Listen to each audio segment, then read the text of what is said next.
It's a very interesting topic, and we're going to see how Spiritism sort of aligns with this topic. But the idea is that we're going to be talking about the value of time, as the title says. And first, I wanted to just mention or briefly allude to how we actually think about time.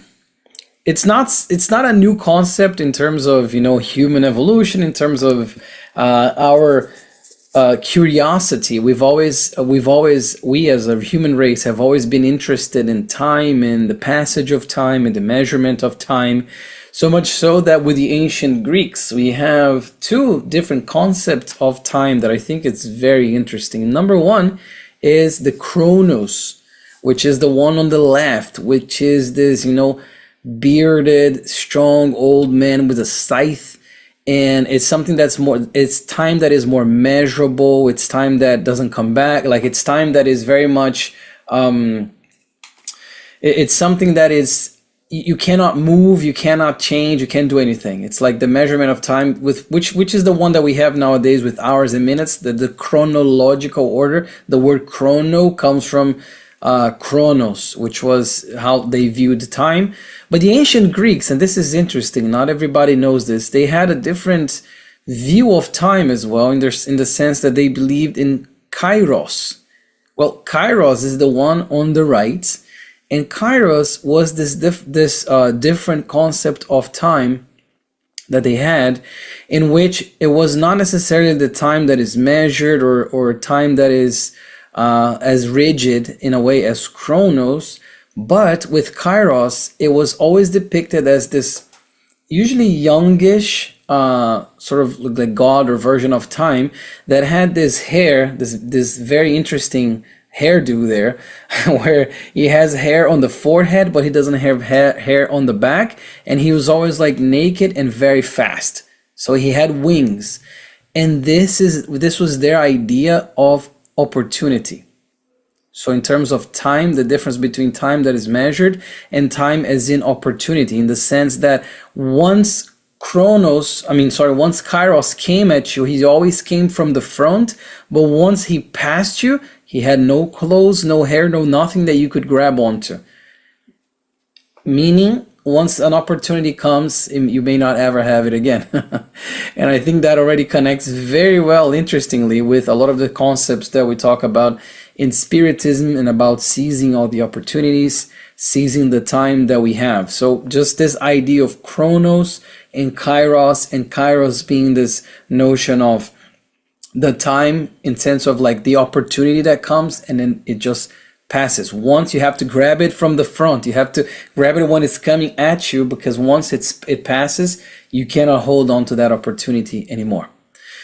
Another interesting thing that I wanted to bring to this, not necessarily related with Spiritism, but for us to think about, is this: they have this video a couple of years ago that they put on YouTube. I'm not going to bring up the video because Zoom always has a way of messing these things up.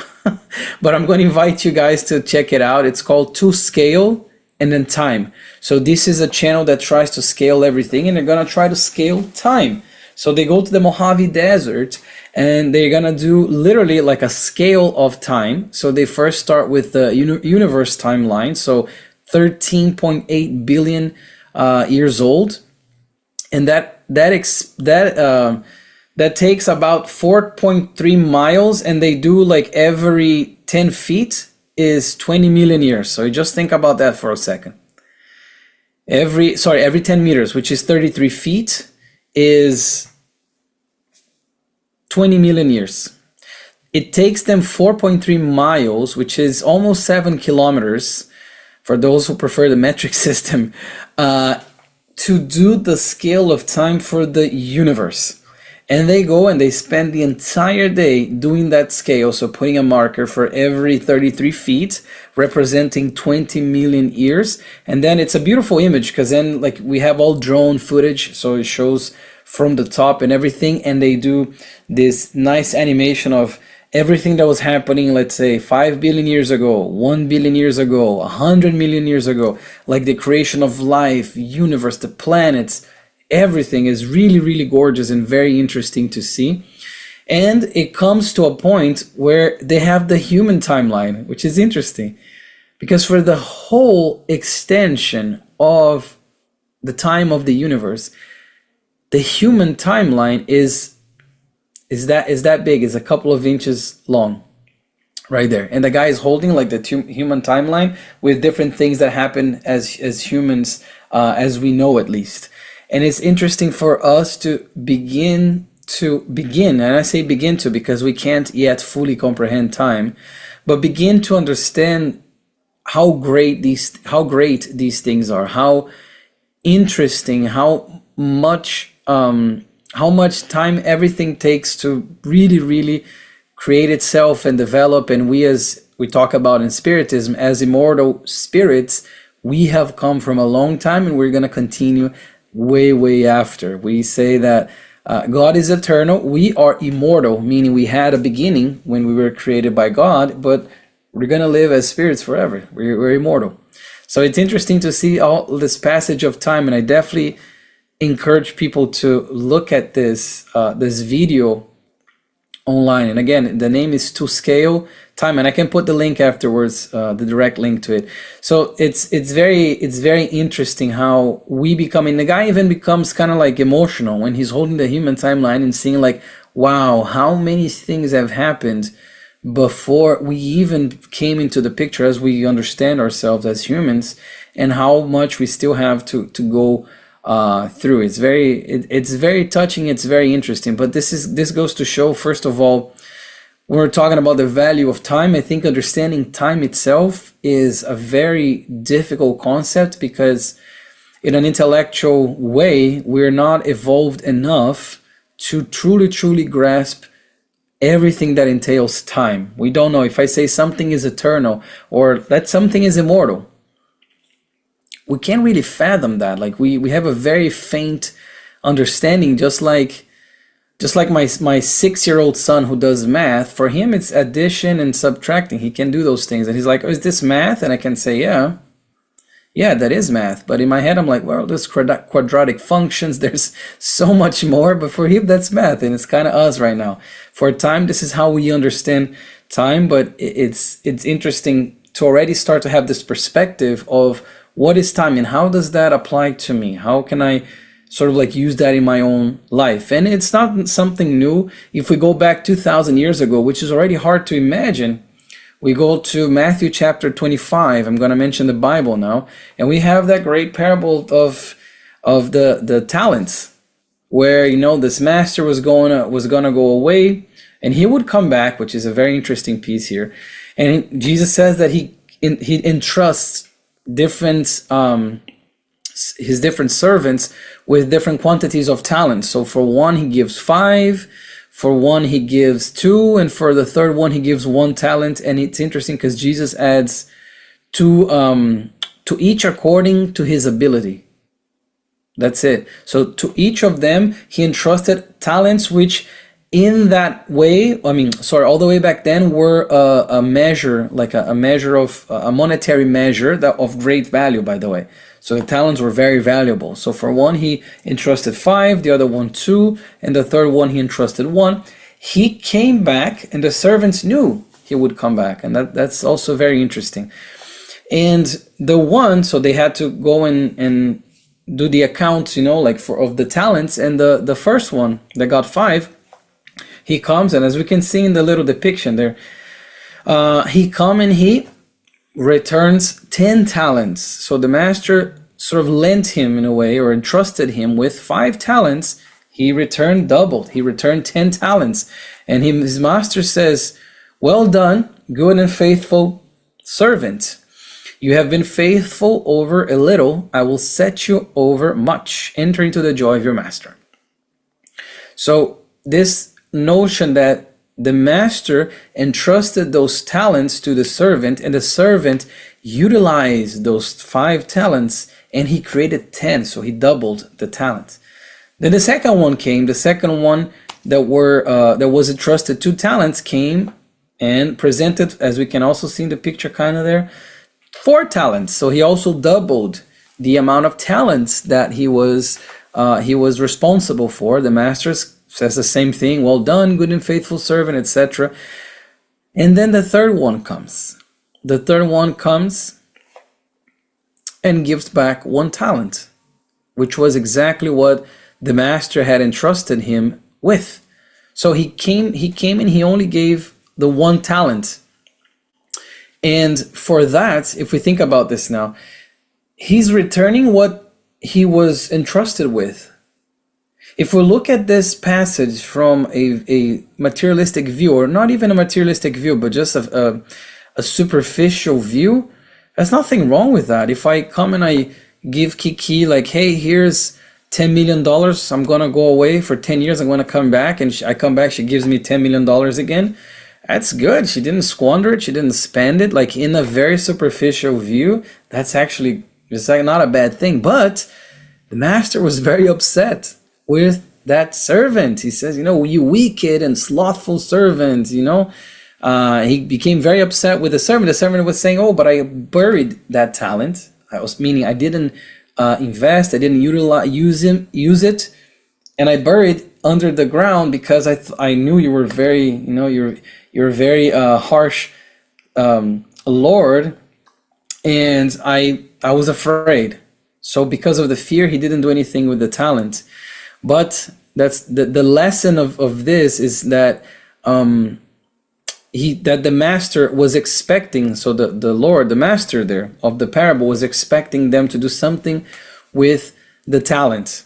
And if we go to chapter 5 of Matthew, he's going to say, therefore, if you're offering your gift at the altar, and there, when you're there at the altar, remember that your brother or sister has something against you, leave your gift there in front of the altar. First, go and be reconciled to them, then come and offer your gift. Settle matters quickly with your adversary who is taking you to court.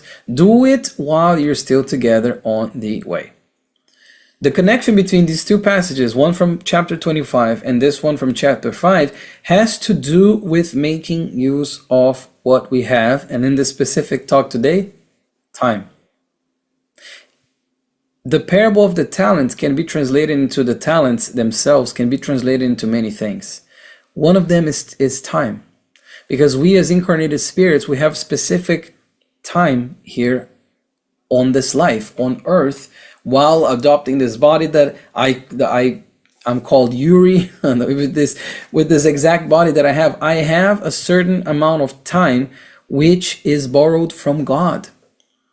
It is in a way a talent that God has entrusted upon me, saying, here's a body for you, here's a certain amount of years you're gonna have, do the best you can with it. But if I don't do anything, if I either squander that opportunity, the time that I have, or if I don't do anything out of fear and say, yeah, I was given X amount of years and I lived X amount of years, but it was meaningless, it was fruitless, then how have I used that talent? How have I used that concession that God entrusted me with, that concession that God gave to me? And one of the ways we can do is right here on 20 chapters prior, Matthew chapter 5, when he's saying, first, if you're going to go offer anything to God, if you're going to go and do any sort of offering, which in that all the way back then was very common to do physical offerings, money, like animals and things like that. But even nowadays, if we think about, I'm going to go to the Spiritist Center, I'm going to go attend a meeting right now for BSH, and I'm going to do all those things to honor God, to express my adoration for God. But he's saying here, you have something against you, somebody has something against you, and vice versa. Go and reconcile, go and ask for forgiveness. Interestingly, he says, do it while you are still together on the way. Why? We don't know when we're going to be together again. We'll never know. We have such little time here, again, thinking of the scale now, thinking of Chronos, and we have so many few opportunities now, Kairos, that I mentioned, and this is one of those where we're still on the way with, let's say, our adversaries. We're still on the way with those people that we hurt, or those people that have hurt us and have asked for our forgiveness. We need to settle matters before we do anything else, before we try to worship God, before we try to do all these grand gestures and stuff like that. Do it while we're on their way with them. This is what we need to do. This is what Jesus was telling them and us to do, because we don't know when that opportunity is going to come again. Kairos. We don't know how long it's going to be before we are together with those that we are together with right now. Be it usually family members. It could be parents, could be children, could be siblings, could be cousins, whoever, grandparents, whoever. But the thing is, if we have anything against anybody and vice versa, if there's anything that we need to reconcile or do, let's do it now. Let's grab Kairos from the front, not wait for it to speed past us, and then we're lost and wondering when Kairos is gonna come again, which is what happens, and is something that we also see in the books by André Luiz, psychographed by Chico Xavier, Life in the Spiritual World, where he we see a lot of these reincarnations, a lot of these the planning for reincarnation, sometimes taking decades, even centuries, to get all those people together under the same roof so they can reconcile. And time is that one of the talents, now going to the parable, one of the talents that we have at our disposal to make the best use of it while we can. Do it while you're still together on the way. We don't know what our paths are going to be and if they're going to cross again and when they're going to cross again. It may be a long time before we have that. So that's part of the value of time when we're talking about these things. Well, there's also this other passage that's very interesting when Jesus comes to the house of Lazarus, that famous Lazarus, and Lazarus' sisters, Martha and Maria, and he comes and they invite him to eat at their house and talk about all of the works that they have been doing in their ministry and all of that. So Jesus, this is just a depiction, obviously. Jesus sits down and starts to talk about all those things that they have been doing, all the travels, this and that. Well, while he's talking, Mary, one of Lazarus' sisters, she sits down by his foot, and it's kind of like taken aback in a way, or very much paying attention to what he's saying, because we can only imagine how Jesus must have been, the magnetism of his eyes, and like how I even lack the words to describe how he must have been to listen to him and see him there. So she was there, just so into that moment, and she was listening to all of the things he was saying, while Martha was taking care of, as you can even see in that image there, Martha was taking care of all these things, like the food, and make sure the table was set and everything on. And what happens was that Martha at some point turns to Jesus, and she's gonna say, Master, send her to help me while I'm here exhausted. And she while I'm here exhausted, she's there, not helping me prepare the food and all of that. And then Jesus turns to her, and I think Martha was expecting Jesus to say, hey Mary, just your sister needs help, setting the table, like, why don't you go and help her? But he says, and the author that tells us this is Amelia Rodriguez through the hands of Divaldo Franco. Jesus tells her, and this is from the book Preludes to the Divine Kingdom. He says, Martha, Martha. And whenever Jesus said the name twice, you knew that there was something coming. He's like, Martha, Martha, you are troubled with many things, but one thing is necessary, and Mary has chosen the better part, which will not be taken away from her. Mary, I'm going to repeat, Mary has chosen the best part, which will not be taken away from her. And then he says, bread and clothing the earth gives us. The starry sky is an excellent blanket, and the gentle soil is a sacred granary. The word, however, is the seed of life. Concerns about immediate things characterize the horizontality in which many people get lost, disturbed by the hustle and bustle of the struggle in which they are immersed. You are troubled with many things, but one thing is necessary. And Mary, this is the part that I mentioned, has chosen the good part, which will not be taken away from her. He was alluding to the use of time. If we think about it, Martha was doing the duty as was expected, obviously, to set the table for the guest and an honored guest even, doing all these things at the house that were important. But Mary was the one who chose that time. Instead of focusing so much on the minutiae of setting a table, of doing all those things, she chose to listen to him.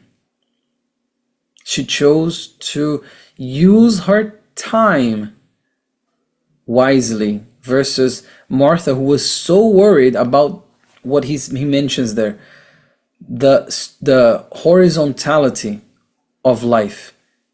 Think of a horizontal line versus a vertical line. So a horizontality of life, and I think that this is such a deep reflection for us, because we, and each person will answer in their own minds this question. How many times have we lost ourselves in the horizontality of life, meaning paying attention, wasting time with things that truly don't matter, wasting time with things that truly don't have any value necessarily to our lives, that truly don't add anything, with things that, let me spend an extra hour making sure there's no dust on my table here. In the meantime, what could I have done with that hour? Remember, time is something that we can't, it's a resource that keeps being utilized. We can't renew it necessarily. So that 1 hour that I lost, I'm giving just an example here. 1 hour that I lost, like cleaning my table, make sure it's perfect and it's dust free, is 1 hour that I lost, that maybe I could have used 10 minutes to just do a good job, like a good enough job, but spend 50 minutes doing something else, reading something interesting, helping somebody else, calling a friend in need. So how many times? That's, again, we're talking about the value of time from a spiritist perspective. How many times have we utilized our precious time with things that don't amount to much? And Mary has chosen the best part. She chose in that moment to be in the company and to listen attentively to Jesus, instead of necessarily saying, this is the bread must be here. No, let me put it another way. In the meantime, not really paying attention to Jesus. We don't know how much time we have here. We don't know how much time we're going to have next time we're also here. We don't know any of that. Well, what we know right now is that we have today. We have right now to make the best of what we can with these talents that were entrusted trusted to us, sorry. On a similar note, perhaps, we have this book by psychograph by Chico Xavier, in which, and I don't think we have this one in English, but I can give the Portuguese version later. But in this book, there's this very interesting story where the spirit author, Humberto de Campos, he comes and he finds this letter. He goes to this house of this person. He finds this letter, and then he starts to read this letter. And this was the letter of a son to his mother. And the son was like, "Mom, like, it was so good to see you on your birthday, 78 years old. It's amazing. Not everybody gets to that milestone. I'm so happy for you." And he's like, "I'm so happy as well. I know we have had our differences." This is a letter that the person wrote.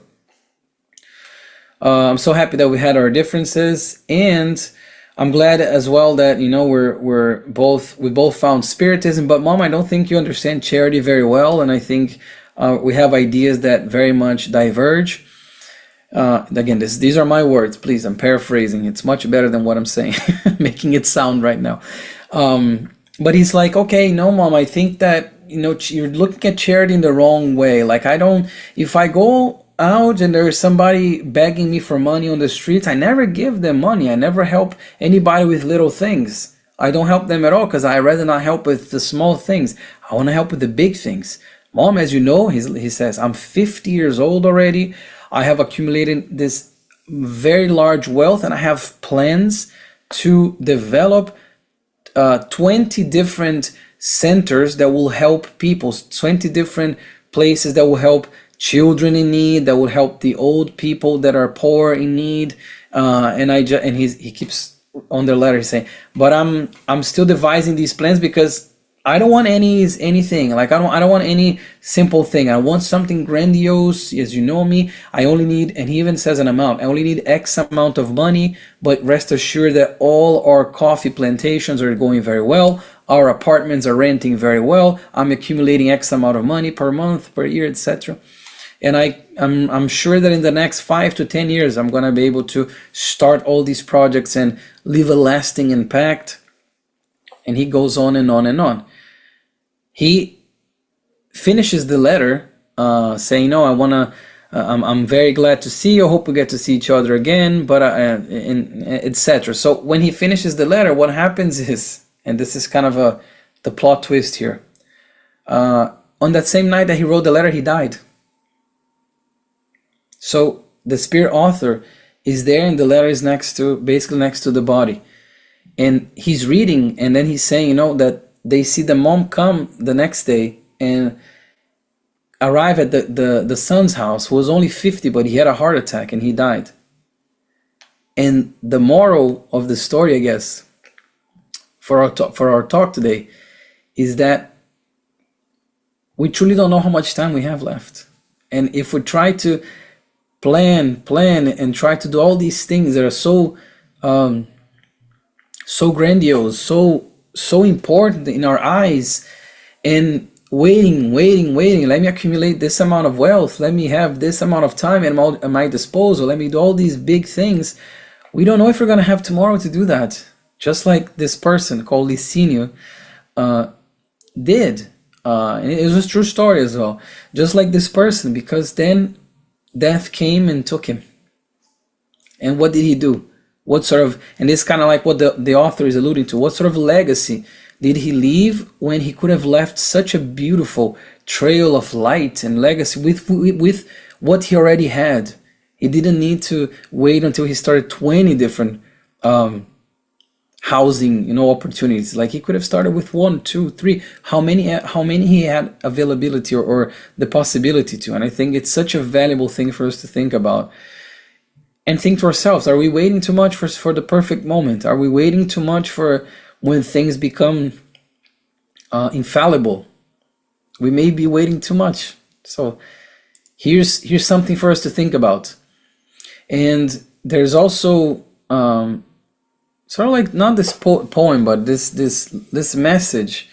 And I don't know who the author is, but I heard it so many years ago, maybe I don't know, 15 years ago. And it always stuck with me. And it's a message in Portuguese where somebody say, if you want to understand the value of time, and they say the value of, and they're going to give different measurements of time. If they say, if you want to understand the value of 1 year, ask the student who failed the final exam. Or, and I'm adding this one, or a team that lost a yearly championship, a championship that lasts the whole year. Ask a team that lost that. And you're going to understand the value of 1 year. If you understand the value of 1 month, ask a mother that gave birth to a premature baby. The value of 1 week, ask an editor of a weekly magazine. If you understand the value of 1 hour, ask the lovers who are waiting for the moment of their meeting, and there's only 1 hour left between they are together again. Ask for the value and the weight of that 1 hour. If you understand the value of 1 minute, see how it's coming down? If you understand the value of 1 minute, ask the person who missed the train, the bus, or a plane because of 1 minute that they were late. And you're going to understand the value of 1 minute. It's not over yet. If you understand the value of 1 second, ask somebody who survived an accident because of a 1 second decision or a 1 second change in something, and they survived the accident. We always see this in traffic accidents and things like that. If you want to understand the value of 1 millisecond, and some of you may be like, no, there's no 1 millisecond, there's no value. I don't believe in that. It's too little to be important. Yeah? Well, ask these guys. Rio 2016 Olympics, Martin versus Drysdale. The contest between those two was decided by 0.005 seconds. Meaning one person now has a gold medal in their house and the other one has a silver medal in their house because of 0.005 second difference. And that blows our minds if we think about it. How much value, how much weight, how important and how different, how much of a difference 1 millisecond, 1 second, 1 minute, 1 hour, 1 week, 1 month, 1 year can make in somebody's life in one way or another.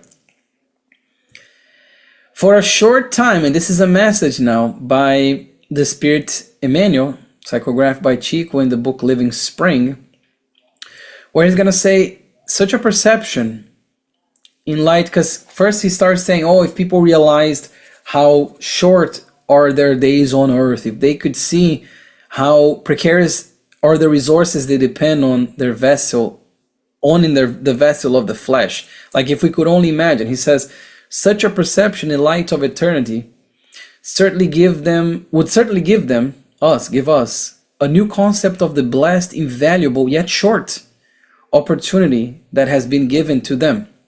Everything benefits or afflicts the human being just for just a short while, for a short time, and this is true. Whatever pain we have, it's gonna pass. Whatever suffering we're going through, it's going to pass. And when we think about the whole, like I said, the whole life of the immortal spirit, what is 1 year of suffering? What is 1 minute of suffering?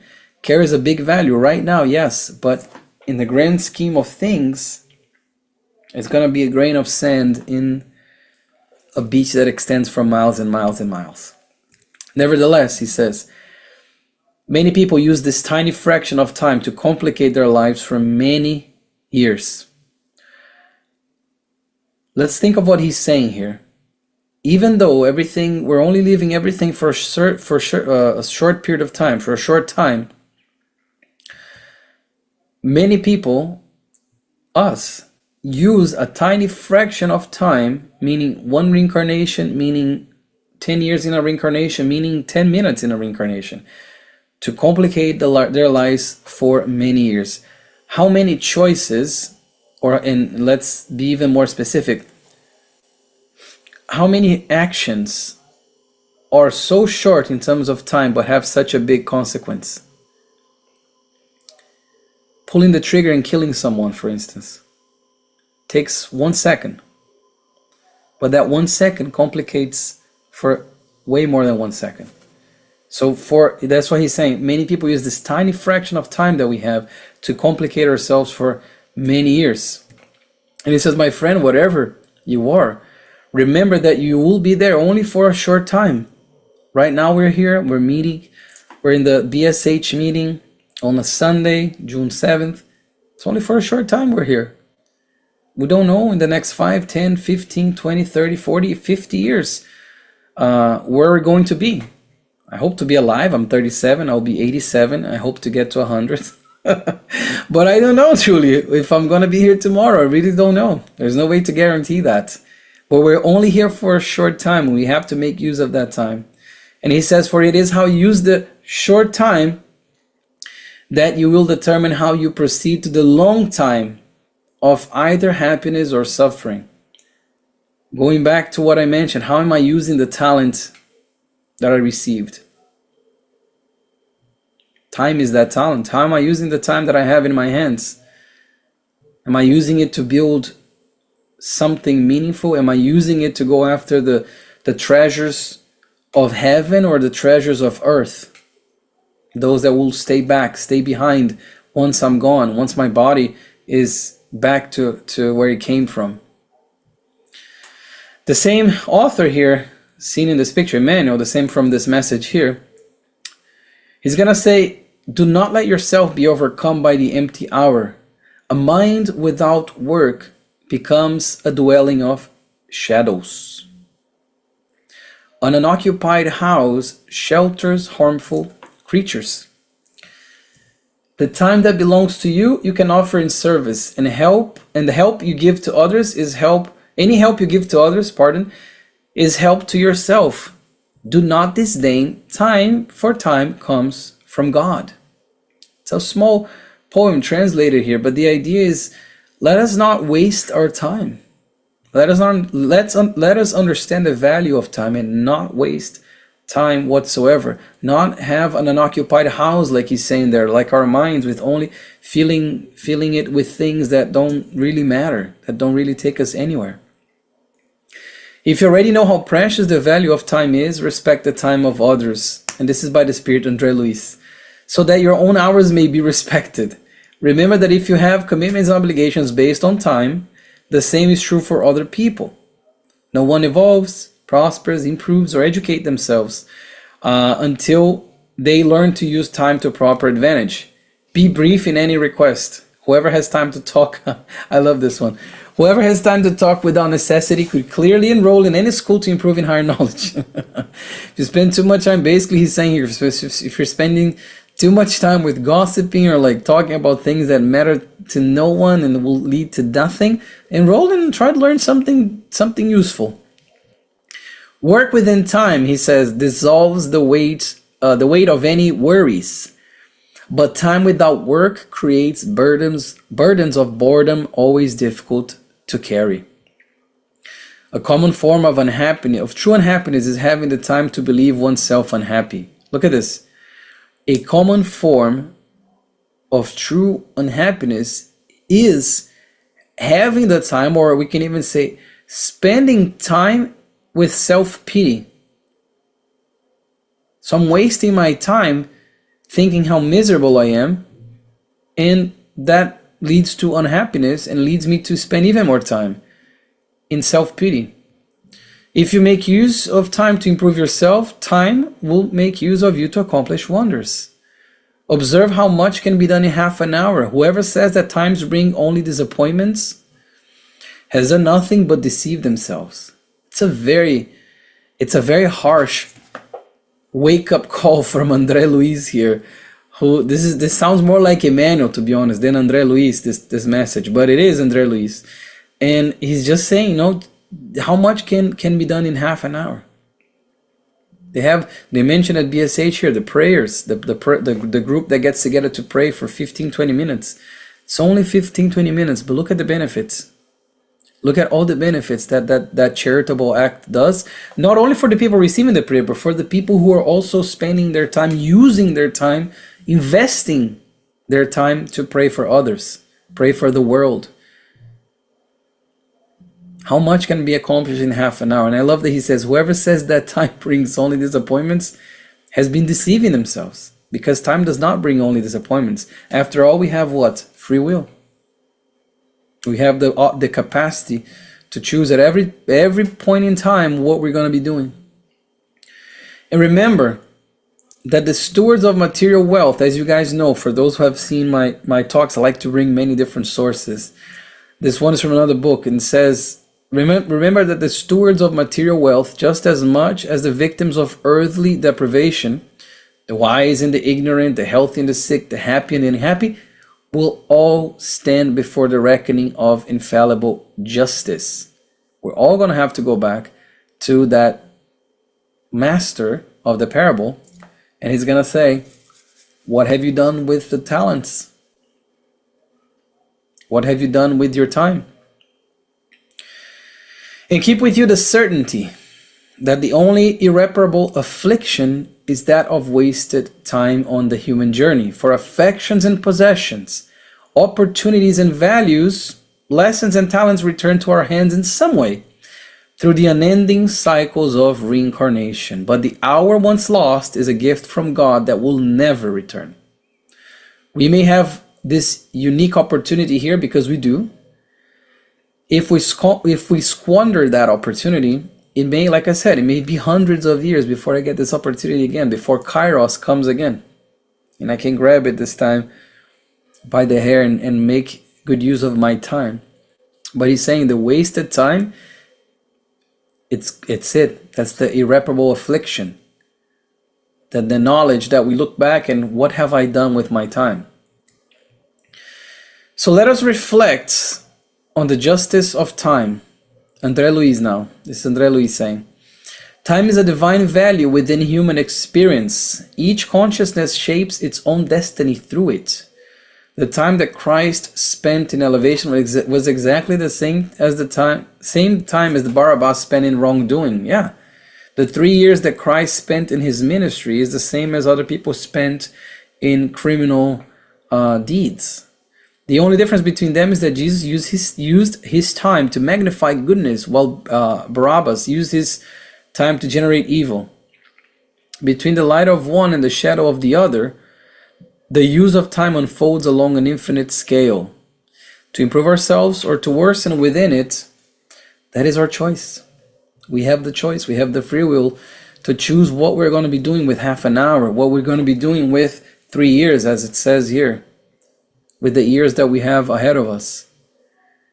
And to end here, there's also this beautiful message that says, time is a loan from God, a miraculous elixir.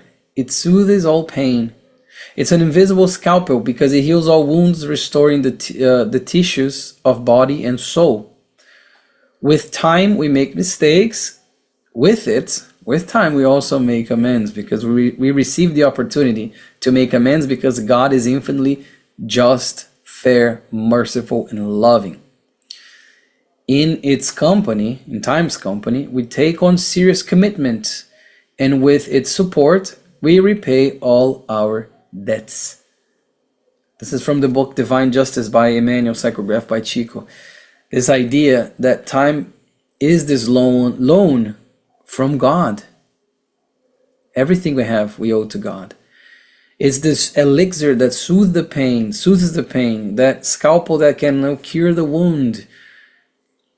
We make mistakes through time because, yes, we were not created in a state just like Jesus Christ. We're not first order spirits. We're not created like that.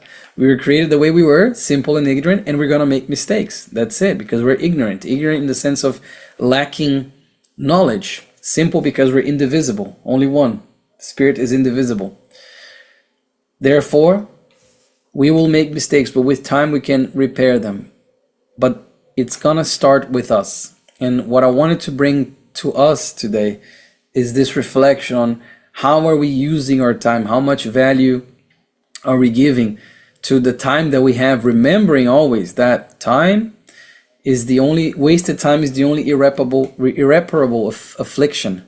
Once we wasted the time, that time in that way, that manner, in that very same way is never going to come back.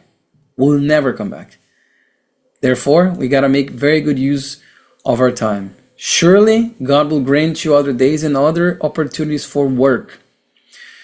But do all the good you can now. For a day like today, you will only have once. And that is the message that I wanted to bring to us all in this blessed Sunday in June. To make very good use of our time, because a day like today, we're only going to have once. Thank you.